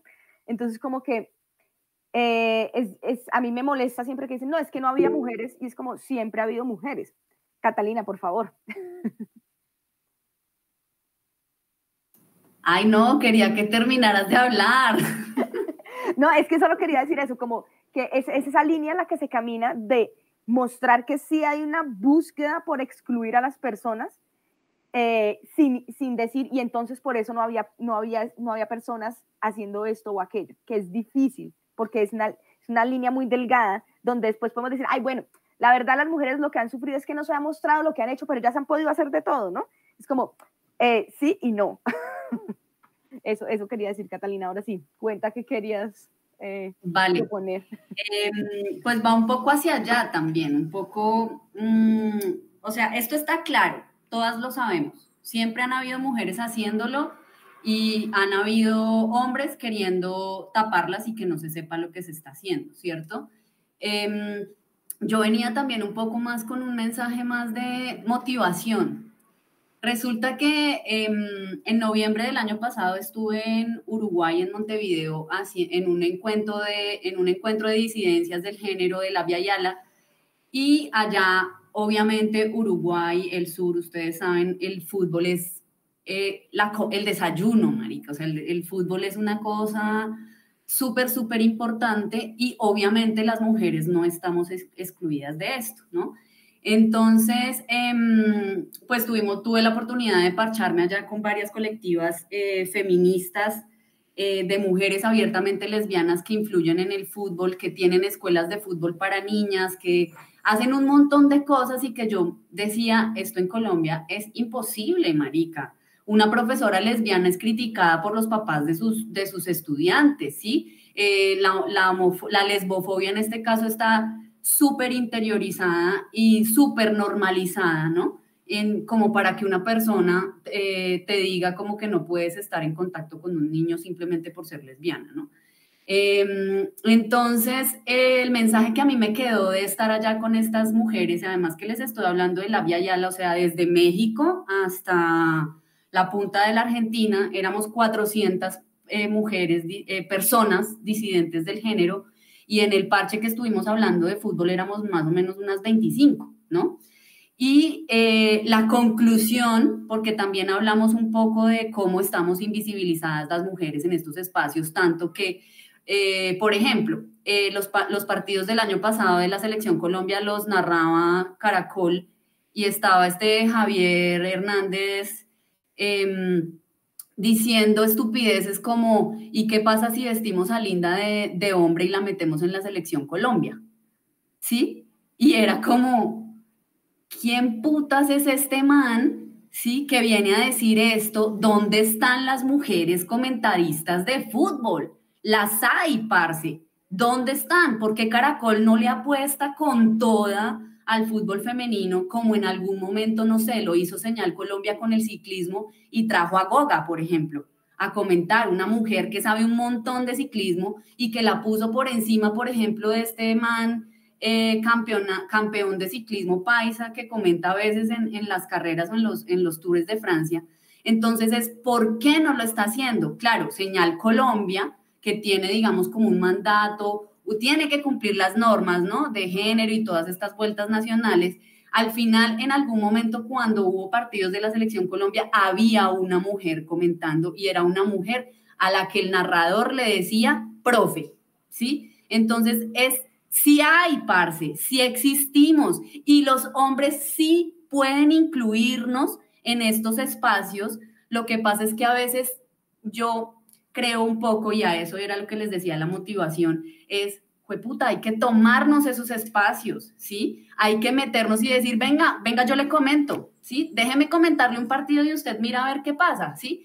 Pero es este tema de por qué seguimos metiendo manes en los espacios donde básicamente tiene que estar una mujer que tenga la carreta, o sea, que tenga una formación tan transversal en género y que la toca esta vaina para que no vayamos a escuchar estas barbaridades en la televisión. O sea, nosotras nos reuníamos a ver los partidos y preferíamos que la parcera que le gusta narrar el partido lo narrara ella y apagábamos las voces de los machos porque es increíble que todavía en este momento se escuchen comentarios como esos. Entonces es un poco más como esa motivación de si hay una mujer como Gabriela que se tomó todo este trabajo de escribir este libro, ¿por qué nosotras no seguimos escribiendo del tema? ¿Por qué nosotras no seguimos hablando del tema? ¿Y por qué nosotras no seguimos quitándole el espacio a los manes? Porque desafortunadamente es así, tenemos que quitarle ese espacio a los manes. Entonces yo espero que acá de las 17 mujeres que estamos reunidas, pues no me cuento yo, salgamos como con esa motivación, ¿no? Que salgamos aquí como con esta idea de, marica, podemos empezar un blog, podemos empezar un Instagram con memes, podemos hacer tantas cosas en este momento de creación de contenido y de toda esta vaina que realmente siento que esto hay que quitarle la in, hay que poner esto visible para todo el mundo.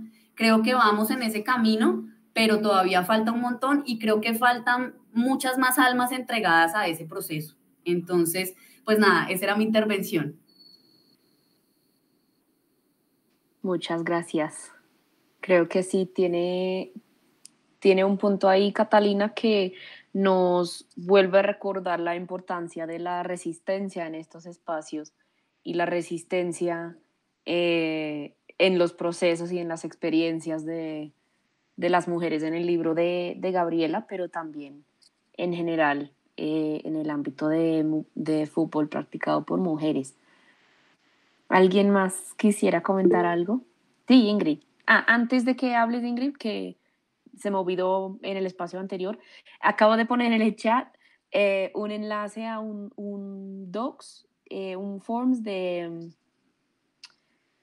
se me fue la palabra, de asistencia, de registrar la asistencia al evento.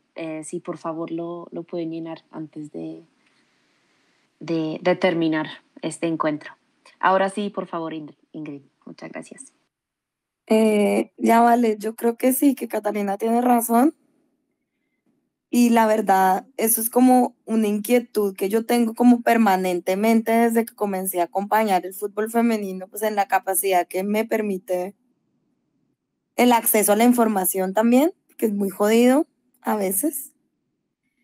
Pero exactamente eso, como que yo como hincha del fútbol femenino en general, del fútbol practicado por mujeres, porque estoy aprendiendo de Gabriela y me policio todo el tiempo cuando digo femenino, pero sí, yo sé lo difícil que es a veces como uno enterarse, como por ejemplo, ahora hace poco hubo una fecha de amistosos preparativos para el Mundial. Y pues claro, se sabía que, claro, yo miraba en Colombia, entonces decían lo de Colombia, y miraba en tal parte, entonces toca uno irse a correr a cada país, a los medios locales a buscar las cosas. Y sí, y yo a veces como que pienso como, con todo este trabajo que hago, podría estar colocando estos links en alguna parte para que alguien los vea, pero obviamente esa labor sola es muy hijueputa. Entonces yo digo como, Catalina, hagamos algo. pero sí, pero eso es como una inquietud que yo tengo en general, que es como, vale, hay que ¿cómo se dice? Como unir las fuerzas y como decir dónde estamos y estamos. O sea, estamos, pero dónde estamos y entonces ayudemos o sea, veámonos primero nosotras entre nosotros mismos, porque como que tampoco nos encontramos, porque a veces, como yo digo, cuando fui a Francia a ver el Mundial, yo decía, ¿dónde están las disidencias de género acá? O sea, ¿en dónde encuentro al parche de lesbianas que están aquí en este estadio? No tengo ni idea y no las encontré. ¿Me entiendes? O sea, como eso es como decir, como sí, hay que crear como redes. Y sí, eso es algo como que creo que hay mucha energía y mucho amor por ahí y hay que sacarlo porque sí, qué asco como que haya un lugar, como un radio en alguna parte online donde uno no tenga que escuchar a estos babosos diciendo babosadas y demorándose 3 horas para saber quién es cada futbolista. Sí. Ay, yo quiero agradecerles porque si esta conversación, si este libro inspira a unir fuerzas, a juntarse, a tejer redes de cariño y a tejer redes de acción, creo que vale toda la pena del mundo, porque sí, hay un montón de mujeres que saben narrar, de mujeres que saben dónde se está jugando qué es lo que está pasando, que lo podamos aprender entre nosotras. Yo nunca supe nada de fútbol, que es que no le quería preguntar para que se burlaran de mí cuando me equivocaba por decir algo. Lo que he aprendido de fútbol lo he aprendido a partir de las futbolistas que he ido entrevistando, de las amigas que han ido conmigo a los estados y se han reído de mí cuando casi que aplaudo porque fuera de lugar y no entiendo qué pasó. esto ya no lo hago obviamente, ¿no? Pero como que sí me parece que hay que unir fuerzas y tomarnos los espacios también bajo nuestras reglas, ¿no? Que es difícil, pero creo que vale la pena, que no la luchemos para poder, si vamos a hacer de manera amplia, fuerte, vamos a buscar formas que las mujeres puedan vivir del fútbol, que no sea bajo los términos de la FIFA, ¿no? En periodistas deportivas está Natalia Prieto, que entrevisto también en el libro. Ella es una deportista, periodista deportiva que ha estado trabajándole y que sabe un montón y que a veces la contratan en Win Sport, pero ¿por qué no es ella la que narra los partidos en general? ¿Por qué no es ella la que narra a la selección Colombia? Y también vamos aprendiendo a dejar de decirles niñas, a dejar de no saber. Y entonces la jugadora, ¿no? En cambio, con los hombres no sabemos los 50 apodos que le tienen y cómo le llamaba a su mamá cuando tenía 4 años, pero a las jugadoras no sabemos escasamente los números. Entonces sí, me parece, sí, por favor, ponernos en contacto, y que esto, si aquí sale, imagínense un blog deportivo donde estén los links y la información de lo que está sucediendo en nuestros términos, autónomamente autogestionado, como ha existido el fútbol practicado por mujeres, todo el amor del mundo y valió la pena todo. No, completo. Sí, Laura, por favor. Sí, hay en eso del lenguaje que nombras, me parece súper importante, ¿no? Lo de niñas, princesas, reinas, hijas. Bueno, salió este señor, yo suelo decir que era como un padre para las futbolistas, el paternalismo también es otro tema del fútbol, pero en esto de las invisibilizaciones creo que es importante también el lenguaje, porque cuando hablamos de Selección Colombia, la gente normalmente piensa en los hombres, no piensa en las mujeres. Sí, o cuando se habla de fútbol, que es un poco lo que tú dices al principio del libro, la historia del fútbol es la historia del fútbol practicado por hombres, no del fútbol practicado por mujeres, y hay una generalización, ¿no? Cuando se habla de como esto, del cuerpo, del ser humano, se piensa en la figura masculina, ¿sí? La que hemos visto desde que estamos en ciencias en primaria, no un cuerpo distinto de una mujer trans, bueno, de un hombre trans, de cuerpos distintos. Entonces, siento que desde el lenguaje hay una tarea grande por hacer y a mí me gusta mucho, por ejemplo, cuando hablan de la Selección Colombia, cuando anuncian los partidos de la Selección Colombia y es el de las mujeres, no el de los hombres. Siento que eso como que choca un poco, porque cuando la gente llega al partido y dice, pensé que era el de los hombres, y es como, no, estamos hablando de la Selección Colombia, no. Y cuando no tienen que ponerle ese apellido de Selección Colombia Femenina, Liga Profesional Femenina, siento que ese es un apellido que a veces me conflictúa porque es como, bueno, porque hay la necesidad de aclarar que estamos hablando del femenino. Y pues aquí en la apuesta que tú haces, ¿no? En tu libro del fútbol practicado por mujeres y no fútbol femenino. Esa es una apuesta bien bonita que me gusta mucho, que lo haces desde la portada del libro. Yo ahí quiero decir que creo que ha surgido ahora los medios de comunicación, ¿no? El Espectador me hizo que una entrevista y el título es fútbol femenino. Entonces yo de una vez le escribí al periodista como, ¿qué es esto? Y después me hizo una entrevista en YouTube, qué sé yo, o sea, en la Feria del Libro, y el tipo dice como, ay, no, y me regañó. Y yo, pues, ¿qué iba a hacer? Porque es que efectivamente yo sé que es largo, yo sé que nos cuesta y yo no critico que nadie diga fútbol femenino que se lo esté cuestionando, ¿no? O sea, es como, ya no puedo hablar. No, para nada, no es lo que yo quiero hacer, ¿no? Lo que yo quiero es que nos pongamos una zancadilla en el lenguaje para entorpecer esta naturalización que tenemos de que el fútbol es de hombres y el fútbol femenino que se le otorga solamente porque lo practican las mujeres, porque son las mismas leyes, las mismas reglas, el mismo estadio, es exactamente todo lo mismo.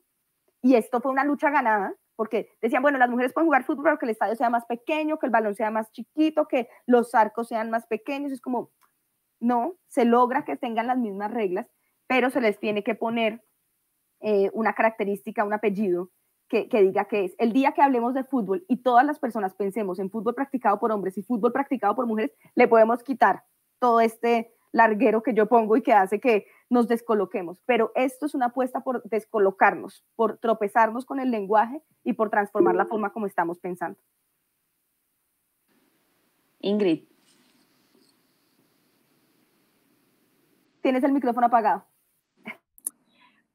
Les quería contar solo dos cosas. Una cosa que yo hago ahora nada más por descolocar a la gente es siempre decir como, no, que es que yo soy hincha de tal equipo y estoy viendo el partido de la Champions League y los tipos que son fans de fútbol se me enloquecen, se me descolocan porque es como, hoy no hay partido de la Champions League. Y yo soy sí. Y les digo, sí, claro, está jugando el Wolfsburg contra el Chelsea o que lo que sea.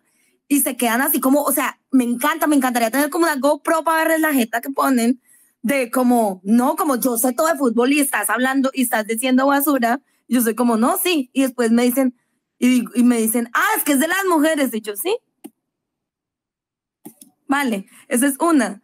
Y la otra es que el peso del lenguaje es tan gigante y estamos, o sea, y se piensa tanto al fútbol como un producto que igual tiene que ser para los hombres. O sea, el fútbol se piensa como algo, no es solo como que es practicado por ellos, sino que es para ellos. Y uno tiene muchas veces conversaciones con tipos que es, pero es que las mujeres nunca van a jugar como los hombres. Y yo siempre les digo como, ¿y qué importa? Si es que si no le gusta, pues no lo mire. Y no es para ustedes, es para mí. O sea, tú no eres el público. Y entonces lo que pasa también es que como tenemos tanto problema con la información, o sea, problema no, tenemos el acceso a la información, no sé, Google, o sea, jugaron hace 5 minutos el Barcelona contra el Chelsea o quien sea, Champions League, y si yo no pongo que es de las mujeres, me sale un partido del 98. Entonces, eso es una cosa que yo digo, o sea, como con quién hay que hablar, quién es don Google o doña Google, para decirle como, ponga primero un filtro de tiempo, por lo menos respéteme, ponga primero un filtro de tiempo y después mire que si no pongo la palabra women's, no me salen las cosas. Entonces es como son muchos niveles y sí, hay que incomodar, de acuerdo. Es que el algoritmo es patriarcal, o sea, nos podrán decir que eso es 0 y 1, pero eso no es 0 y 1. Eso es absolutamente patriarcal. El algoritmo, eso, si no pones que es de mujeres, te sale el del 98 porque es más importante para el algoritmo que es muy neutral y muy 0-1. Ay, no. Sí, pero me gustó mucho tu historia, Ingrid. Me gustó, me hizo reír. Voy a sugerir que solo tenemos 15 minutos, que lo siento, Lady, te hago hacer movimientos otra vez, que vayas al 13. Que he destacado, no, mentiras, 14. Que saqué 3 fragmentos que siento que nos hablan de posibilidades o nos hacen al menos pensar en estas posibilidades diferentes. Sí, inspirarnos a pensar alternativas o en próximos pasos o como lo queremos plantear. Son los últimos 3 fragmentos. ¿Quién quisiera leer para nosotros? Yo puedo leer este, que es que sí, por favor. Mala leyendo en voz alta y me da pena, pero este lo he leído tantas veces que me atrevo. Y este lo leí en el lanzamiento, fue con el que cerré el lanzamiento. Las futbolistas merecen ver su historia reconocida, merecen conocer a sus antecesoras, las dificultades que tuvieron, las victorias que lograron y las luchas que dieron, los espacios que perdieron y los que ganaron, y así tener herramientas para reflexionar sobre los sueños que tienen en el presente y los caminos que quieren andar hacia el futuro. Con este trabajo, las demás personas podremos conocer historias silenciadas, llenas de anécdotas increíbles y mujeres fuertes. Muchas gracias, Gabriela. ¿Puedes pasar, Lady, al próximo? ¿Quién quisiera leer este penúltimo fragmento? Laura, ¿te puedo convencer? Que veo tu cara, ya estoy como... Si hay mejoras, sí hay mejoras, pero lo que hemos aprendido al desarrollo histórico del fútbol practicado por mujeres es que un triunfo no garantiza nada. Tampoco borra el hecho de que a las jugadoras actuales las critiquen por quejarse, de las que cuestionan y atacan su sexualidad y su cuerpo, de que las infantilizan y las tratan como hijas, en un esfuerzo para evitar reconocerlas como trabajadoras, pues el deporte profesional es un trabajo. Muchas gracias. Y Lady, si puedes pasar al último. ¿Alguien que podría leernos este último fragmento?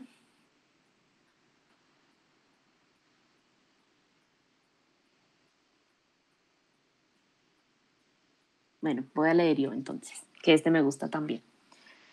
Me pregunto si la forma de fortalecer este deporte es continuar el camino del fútbol practicado por hombres. Mi duda surge del hecho de que este fútbol, por un lado, es reconocido por sus problemas de corrupción y, por otro, ha tenido un desarrollo histórico y una representación social muy diferente. ¿Qué pasaría si se juntaran las experiencias de las mujeres futbolistas de diferentes regiones del país y del mundo, marcadas por la autoorganización y la supervivencia fuera de las instituciones oficiales, y se construyera una estructura ajena a los patrones machistas, misóginos, lesbófobos y transodiantes propios del fútbol practicado por hombres? Este viene, creo que del cierre del epílogo y planteas como 4 preguntas muy, muy impresionantes, pero sentí, bueno, tengo que elegir uno para que logremos hablar de algo más, más concreto. Pero me encantaría escuchar de todas, de todes, qué piensan para el futuro del fútbol practicado por mujeres, qué piensan, cómo piensan que podría ser, cómo les gustaría que fuera también.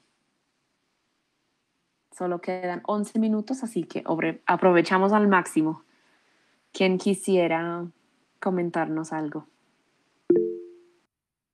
Laura, por favor, sí.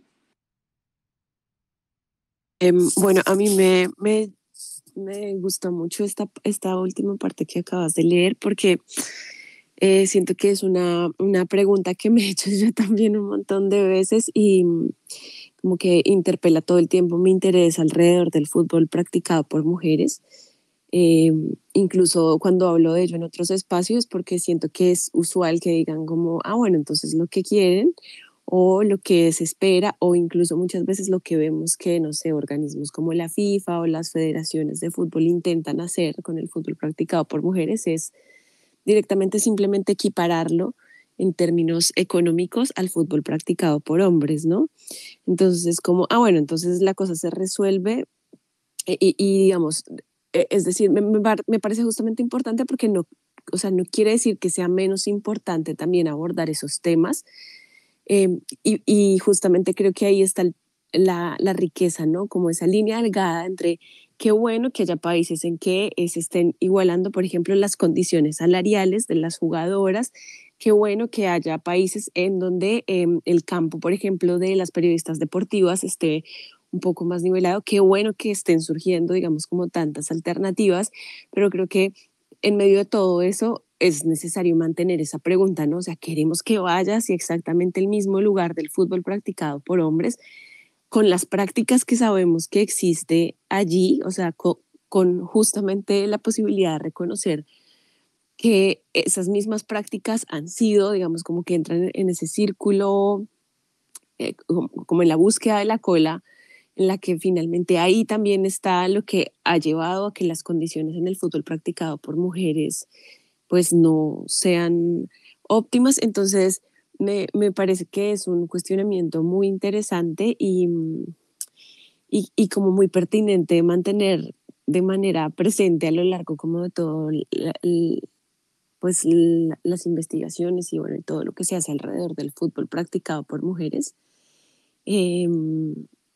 Bueno, eso quería decir porque de verdad me parece que es algo súper necesario como todo el tiempo interpelarnos en ese sentido, ¿no? O sea,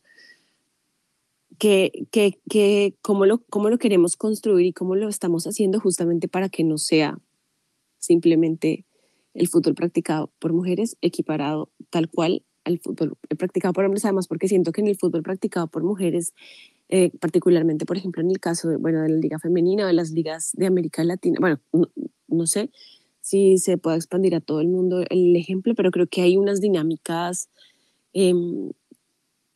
pues muy bonitas y muy interesantes que incluso valdría la pena que el fútbol practicado por hombres las volteara a mirar. Nada, eso. No, muchísimas gracias. Creo que muy, muy acertado. ¿Alguien más quisiera compartir algo? ¿Cómo les gustaría ver el futuro? Yo, pero Ingrid, me la sí. paso hablando todo el tiempo. No, por Perdón. favor, comparte. Lo que tengo mucha necesidad de hablar de este tema, claramente. Pues la verdad, ahora que es cuando hablaron antes como sobre que es un trabajo, ¿no? Y yo pensé, ¿por qué tiene que haber gente que gane millones y millones de euros? Porque no pueden haber como yo sería feliz ganándome la plata que me gano hoy jugando fútbol. Yo no quiero ser rica, yo solo quiero vivir bien y yo estaría contenta jugando fútbol por lo que me gano hoy haciendo otra cosa, ¿no? O sea, decir, yo no necesito ser multimillonaria. Eso es una cosa. Segundo, me parece que un problema grandísimo para permitirnos imaginar un futuro nuevo del fútbol practicado por mujeres es que de pronto lo trajo a colación antes Gabriela, fue que hay como unos espacios, ¿no? Como que las canchas son necesarias, se necesita un espacio y estos son unos espacios que son súper codiciados y no es fácil. O sea, no es fácil. O sea, aquí en Alemania, o sea, aquí en Hamburgo hay como unas 7 ligas de mujeres organizados con ascenso y descenso, y esa fue una de las razones por las que yo me quedé en este país. Los primeros años una mierda, pero yo podía jugar fútbol siempre. Pero igual hasta el sol de hoy, las mujeres tienen los peores horarios para jugar. O sea, ¿cuándo van a poner a los equipos de hombres a jugar a las 9 de la mañana un domingo? Jamás de los jamases. O sea, siempre son los horarios una mierda, los horarios para practicar todo es una mierda porque les abrieron las puertas a las mujeres cuando ya todos los espacios estaban ocupados. Entonces, esto es muy importante. A mí me parece que es necesario que hayan reparaciones al fútbol femenino. Me parece que es necesario que alguien se ponga a hacer las cuentas, por ejemplo, en este país, de cuánta plata se le ha metido, o en Colombia, en todas partes, cuánta plata se le ha metido al fútbol de hombres, cuánta plata se le debe al fútbol de mujeres. Y qué tiene que ser, cómo se tienen que repartir esos espacios que ya existen de una forma equitativa. O, mucho mejor, que como ya los hombres tuvieron tanto tiempo en la cancha, pues nos toca a nosotras. Miren a ver, vayan ustedes, jueguen ustedes por la mañana, jueguen ustedes, miren a ver qué hacen, porque nos estuvieron excluyendo mucho tiempo. Entonces me parece que como que por ahí es como lo que yo me imagino. Ay, a mí me gusta mucho el pensar, el imaginarnos, el preguntarnos aún sea en imaginario, porque creo que a veces nos cuesta mucho soñar, ¿no? Y es más fácil como pensar dentro del capitalismo cómo la logramos, que de pronto soñarnos por fuera. Y esto que tú dices, o sea, es decir, las deudas históricas que hay que tienen las personas que han detentado el poder históricamente son grandes, ¿no? Y sería bueno pensárselo por ese lado. Y yo creo que efectivamente, y lo digo en el libro, yo que no soy futbolista, no soy la que va a responder esta pregunta de cómo va a ser el fútbol, pero estoy dispuesta a acompañar todos los debates, porque sí creo que hay que cuestionarse, las estructuras del fútbol practicado por hombres son una mierda también para los mismos hombres, ¿no? Y que son estructuras completamente capitalistas, que son estructuras que se nutren esto que tú decías, Ingrid, de yo no quiero ser rica, yo solamente quiero ganarme la vida por jugar fútbol, es que de eso, o sea, estas brechas salariales que además en los deportes se argumentan, no es que está bien porque las mujeres apenas están empezando, que jueguen por la mañana, pues porque después les toca hacer el almuerzo, qué sé yo. Esto que tú cuentas que pasa hoy en Alemania, ha pasado acá, o sea, en Bucaramanga, por ejemplo, las ponían a jugar a la 1 del mediodía, a la hora sin sombra, y era el momento donde les prestaban el estadio. Si ustedes juegan al mediodía, háganle. O en la noche en Bogotá sin luz, entonces les tocaba llevar carros y prender las luces de los carros para que se iluminara el estadio para poder jugar. Entonces sí, si podemos pensarnos el fútbol practicado por mujeres fuera de las estructuras capitalistas, que es donde ha estado, además, donde ha surgido, donde ha resistido, donde se ha hecho posible, pues podemos soñarnos también estructuras distintas de existencia. Eso, creo que por ahí. Y yo sé que ya nos quedan 2 minutos, yo quiero terminar con el inicio del libro. Y no lo voy a cantar, es una canción que no voy a cantar, ustedes por favor imaginen esta canción que la escriben el cancionero feminista y dice: y dale alegría, alegría a mi corazón, una cancha disidente es mi obsesión, que entre en todos los cuerpos gritemos gol, un caño al patriarcado y la opresión. Ya vas a ver que el fútbol va a ser de todes o no va a ser, y sí, chabón, llevamos en los botines revolución. Y yo, así empieza el libro y creo que, pues que me encanta que lo pensemos así, que haya como tantas iniciativas y deseos de hacer algo, ¿no? Que no sea solo vamos a hablar de un texto académico, sino vamos a juntarnos de Bucaramanga a Hamburgo, que además es como mi vida, para hacer algo.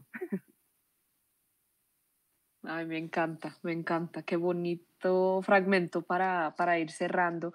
Laura, ¿querías hacer un comentario antes de en el último minuto del partido? O nos vamos a tiempo extra.